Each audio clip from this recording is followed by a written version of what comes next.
Hi అండి. అందరికీ నమస్కారం అండి. ఫ్రెండ్స్, మనకి ఇప్పుడిప్పుడే మరొక బ్రేకింగ్ న్యూస్ అప్డేట్ అయితే రావడం జరిగిందండి. అది కూడా ఎమ్మెల్సీ కవితకు తీవ్ర అనారోగ్యం, పరిస్థితి చాలా దారుణం అంటూ ఇప్పుడే మనకొక లేటెస్ట్ అప్డేట్ అయితే వచ్చిందండి. అయితే ఇందుకు సంబంధించిన పూర్తి వివరాలైతే మన వీడియోలో తెలుసుకుందామండి. వీడియో ఎక్కడ స్కిప్ చేయకుండా చూడండి ఫ్రెండ్స్. అప్పుడే మనకు పూర్తి సమాచారం అయితే తెలుస్తుంది. ఇక ముఖ్యంగా వీడియో నచ్చినట్లయితే లైక్ చేయండి ఫ్రెండ్స్. లైక్ చేయడం వల్ల మనకు తెలిసిన ఇన్ఫర్మేషన్ మరికొంతమందికి అయితే రీచ్ అయ్యే అవకాశం ఉంటుంది. ఇక లేట్ చేయకుండా వివరాల్లోకి వెళ్ళిపోదాము. ఇక ఢిల్లీ లిక్కర్ స్కామ్ కేసులో అరెస్ట్ అయిన బీఆర్ఎస్ ఎమ్మెల్సీ కవిత ప్రస్తుతం ఈడీ విచారణను ఎదుర్కొంటున్నారు. అయితే విచారణ సమయంలో కవిత తీవ్రమైన రక్తపోటును ఎదుర్కొంటున్నారు. ఈ క్రమంలో ఆరోగ్య పరిస్థితికి సంబంధించి పీఎంఎల్ఏ కోర్టులో కవిత పిటిషన్ దాఖలు చేశారు. మందులు వాడుతున్నప్పటికీ రక్తపోటు నియంత్రణలోకి రావడం లేదని ఈడీ అధికారులు వైద్య పరీక్షలో నివేదించాలని ఆదేశాలు ఇవ్వాలని న్యాయస్థానంలో కవిత పిటిషన్ దాఖలు చేశారు.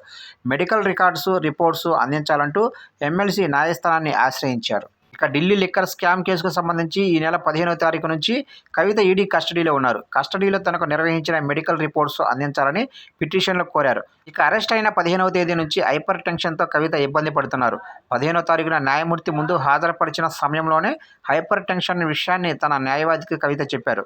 ఆ విషయాన్ని కవిత తరపు న్యాయవాది కోర్టు దృష్టికి తీసుకువెళ్లడంతో కవిత తరపు న్యాయవాదులకు లీగల్ రిపోర్టు అందించాలని ఈడీని న్యాయమూర్తి ఆదేశించారు.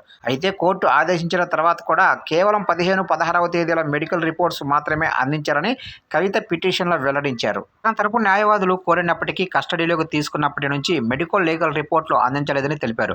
15, 16వ తేదీల్లో అందించిన మెడికల్ రిపోర్టుల్లో రక్తపోటు 186 నుంచి 103గా ఉందని, రక్తపోటు నియంత్రణ కోసం చిన్నపాటి ఇంజెక్షన్ ఇచ్చినప్పటికీ రక్తపోటు 146 నుంచి 96గా ఉంటుందని ఎమ్మెల్సీ పిటిషన్లో పేర్కొన్నారు. హైపర్ టెన్షన్ కస్టడీలో హైపర్ టెన్షన్ రావడం లేదని 15వ తేదీ నుంచి అన్ని వైద్య పరీక్ష నివేదికను అందించాలని కవిత తన పిటిషన్ను కోరారు.